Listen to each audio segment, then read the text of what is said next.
मुख्यमंत्री भजनलाल शर्मा की समीक्षा बैठक। दोपहर 3 बजे अवैध खनन गतिविधियों पर नियंत्रण के लिए की गई कार्रवाई की समीक्षा बैठक। मुख्यमंत्री आवास पर बैठक होगी और शाम 4:30 बजे का वक्त होगा। विद्युत कंपनियों की समीक्षा बैठक करेंगे सीएम और शाम 6 बजे जननी एक्सप्रेस, ममता एक्सप्रेस के संचालन के संबंध में समीक्षा बैठक है। मुख्यमंत्री आवास पर ये बैठकें होंगी। तो दोपहर 3 बजे से समीक्षा बैठक का सिलसिला शुरू होगा और अवैध खनन पर बैठक होगी, विद्युत कंपनियों की समीक्षा बैठक होगी और इसके अलावा जननी एक्सप्रेस, ममता एक्सप्रेस के संचालन के संबंध में भी समीक्षा बैठक होगी।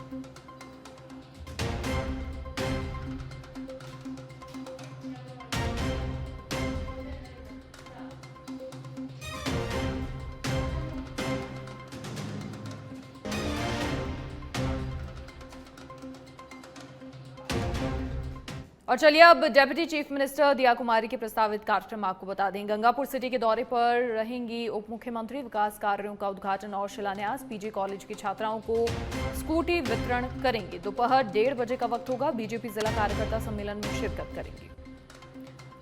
तो गंगापुर सिटी के दौरे पर उप मुख्यमंत्री दिया कुमारी, यहाँ विकास कार्यों का उद्घाटन और शिलान्यास, पीजी कॉलेज की छात्राओं को स्कूटी वितरित करेंगी उप मुख्यमंत्री दिया कुमारी। और इसी बीच एक और बड़ी खबर का रुख करेंगे। प्रदेश के युवाओं की एक और मांग पूरी। चतुर्थ श्रेणी कर्मचारी भर्ती में बढ़ेगा राजस्थान की जीके का वेटेज। कर्मचारी चयन बोर्ड ने बड़ा फैसला लिया है। संभवतः 10 अप्रैल तक घोषणा हो सकती है। 40 से 50% जीके वेटेज बढ़ाने की अब तैयारी है, क्योंकि लगातार युवाओं की ओर से ये विरोध किया जा रहा था, ये मांग उठाई जा रही थी कि भर्ती परीक्षा में जीके का जो वेटेज है वो बढ़ाया जाए। अब उनकी एक और इस मांग को पूरा किया गया है। संभवतः जो औपचारिक घोषणा है इसकी वो 10 अप्रैल तक हो जाएगी। 40 से 50% जीके वेटेज बढ़ाने की अब तैयारी है। प्रदेश के युवाओं की लगातार ये मांग थी कि जीके का जो वेटेज है भर्ती परीक्षा में चतुर्थ श्रेणी कर्मचारी भर्ती में बढ़ाया जाए और इसी मांग को पूरी करते हुए कर्मचारी चयन बोर्ड ने यह बड़ा फैसला लिया है। घोषणा इसकी 10 अप्रैल तक हो सकती है संभवतः।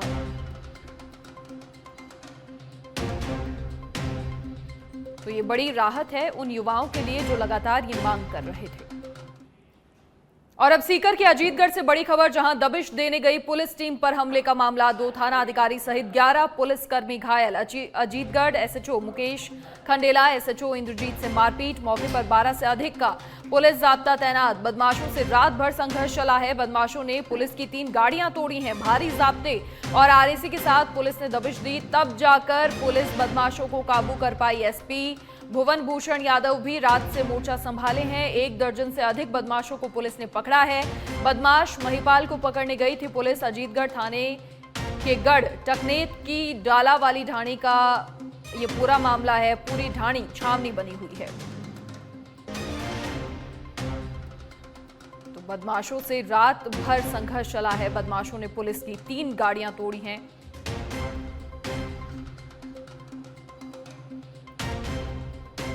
उप परिवहन विभाग में भ्रष्टाचार के बाद अब फर्जकारी का मामला। लाइसेंस बनाने की प्रक्रिया में भ्रष्टाचार में लिप्त दलाल ही चिकित्सकों के हस्ताक्षर कर रहे हैं, वो भी फर्जी। जो चिकित्सक कभी सामुदायिक स्वास्थ्य केंद्र कामा पर रहे ही नहीं, उनकी सील लगवाकर विभाग के अधिकारी धड़ल्ले से लाइसेंस बना रहे हैं। प्रादेशिक परिवहन अधिकारी ने भी भ्रष्टाचार को लेकर अपनी आंखें बंद की हुई हैं। कार्यालय में भ्रष्टाचार में लिप्त उप परिवहन निरीक्षक एक बाबू और दलालों की जोड़ी के चलते खुलेआम फर्जी लाइसेंस बन रहे हैं। विभाग में नित नए खुलासों के बाद आमजन सोचने को मजबूर है कि क्या परिवहन सचिव शुचि त्यागी फर्जी लाइसेंसों की जांच कराकर दोषी अधिकारियों पर और दलालों पर कोई कार्रवाई करेंगी। उप परिवहन कार्यालय कामा से जुड़ा हुआ ये पूरा प्रकरण है, जहां ये फर्जीवाड़े का खेल चल रहा है। यूथ कांग्रेस की राष्ट्रीय अध्यक्ष और प्रभारी पहुंचे जयपुर। अध्यक्ष उदय भानु चिब और प्रभारी कृष्णा अलावरू जयपुर पहुंचे हैं। जयपुर एयरपोर्ट पर यूथ कांग्रेस संगठन के पदाधिकारी और कार्यकर्ताओं ने उनका स्वागत किया। आज यूथ कांग्रेस द्वारा आयोजित रोजगार मेले में शामिल होंगे अध्यक्ष और प्रभारी। तो यूथ कांग्रेस संगठन के पदाधिकारी ने जयपुर पहुंचने पर स्वागत किया। यूथ कांग्रेस के राष्ट्रीय अध्यक्ष और प्रभारी का जयपुर दौरा। और राजस्थान यूथ कांग्रेस की युवाओं को रोजगार देने की पहल और आज यूथ कांग्रेस द्वारा आरआईसी में रोजगार मेला लगेगा।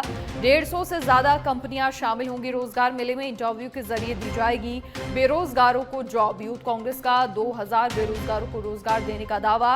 यूथ कांग्रेस ने महाराष्ट्र में लगाया था पायलट प्रोजेक्ट और इसके तौर पर ऐसा पहला मेला है। अब राजस्थान युवा कांग्रेस द्वारा ये आयोजन किया जा रहा है। इंटरव्यू के जरिए बेरोजगारों को जॉब दी जाएगी। यूथ कांग्रेस का 2000 बेरोजगारों को रोजगार देने का दावा है। मेहंदीपुर बालाजी धाम में सबसे बड़े महापर्व की तैयारी शुरू हो गई है।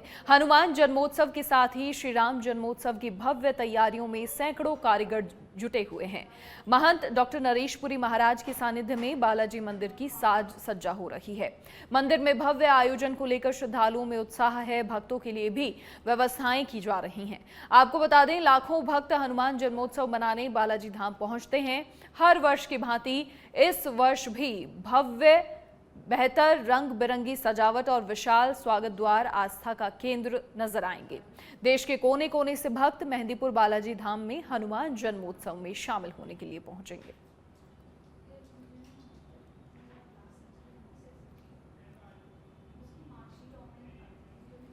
और दौसा को ट्रेन की सौगात मिली है। विधायक डीसी बैरवा के नेतृत्व में कांग्रेस कार्यकर्ताओं ने ट्रेन के पायलट का स्वागत किया। गौतला की दौसा से गंगापुर की रेलवे लाइन 26 साल बाद शुरू हुई है। दौसा से गंगापुर के लिए एक ही ट्रेन चल रही थी। दौसा सांसद मुरारी लाल मीणा के प्रयासों से रेल मंत्री अश्विनी वैष्णव ने गोवर्धन जी और मथुरा जाने वाले श्रद्धालुओं के लिए उनके आग्रह पर मथुरा से गंगापुर सिटी के लिए ट्रेन चलाने की हरी झंडी मिलने के बाद दौसा पहुंची ट्रेन के ड्राइवर का स्वागत हुआ। मथुरा से गंगापुर के लिए एक और ट्रेन चलने से दौसा के लोगों को गंगापुर जाने के लिए अतिरिक्त ट्रेन मिली है, जिससे लोगों को फायदा मिलेगा और साथ ही रेलवे को भी अतिरिक्त आय होगी। देखो, ऐसा है, जब कोई नई ट्रेन का संचालन होता है सुविधा तो मिलती है। मैं सबसे पहले तो रेल मंत्री जी को धन्यवाद देता हूँ। उसके बाद हमारे मुरारीलाल जी दौसा के सांसद साहब, उनको मैं धन्यवाद देता हूँ। अब उन्होंने एक लोकसभा के अंदर आवाज़ उठाई और रेल मंत्री से मिलकर उन्होंने कई तरह के ट्रेनें संचालित करने का वो दिया। उसमें आज जो ट्रेन आई है ये मथुरा से वाया राजगढ़ अलवर होते हुए अभी ये आके गंगापुर पहुंचेगी। तो हमने आज हमारे नेतृत्व में करते, लेकिन आज उन व्हीप जारी होने के खातिर सांसद साहब नहीं पहुंच पाए। तो हम आज पूरे समस्त कांग्रेसी यहाँ स्टेट साहब हमारे पास मौजूद हैं। हमने आज ट्रेन के दोनों चालक हैं उनका स्वागत किया है, उनको सम्मान किया हमने। इससे ट्रेन से मैं मानता हूँ कि बहुत ज़्यादा सुविधाएँ मिलेगी। देखो, ऐसा है, जब कोई नई ट्रेन, ये सही है कि कोई भी ट्रेन चलती है तो आम जनता को उसका लाभ मिलता है। मैं सबसे पहले हमारे लोकप्रिय सांसद मुरारी लाल जी को धन्यवाद देता हूं कि उन्होंने रेल मंत्री से संपर्क करके और इस रेल को चालू करवाया। आज दौसा, बांदीकुई, बसवा और मंडावरी, नांगल सब जगह लोग स्टेशन पर हज़ारों आदमी खड़े हैं स्वागत के लिए। बहुत हर्षोल्लास की बात है। मैं धन्यवाद देता हूँ रेल मंत्री अश्विनी वैष्णव जी को भी और रेलवे के बड़े अधिकारियों को भी। ये सही है कि कोई भी ट्रेन चलती जो मथुरा से गंगापुर के लिए चली है, उस गाड़ी से जो इससे गंगापुर से और लालसोट गंगापुर पिपराय वगैरह की जो जनता है उनके लिए मथुरा जाने के लिए गोवर्धन जी परिक्रमा के लिए बहुत अच्छी सुविधा है। और उससे रेलवे को भी आमदनी होगी और इस लाइन पे भी मतलब कि रूट भी बढ़ेगा और वाहन भी बढ़ेंगे, जिससे कि वहाँ के कर्मचारियों को भी मतलब कि सुविधा होगी और जनता को भी सुविधा होगी।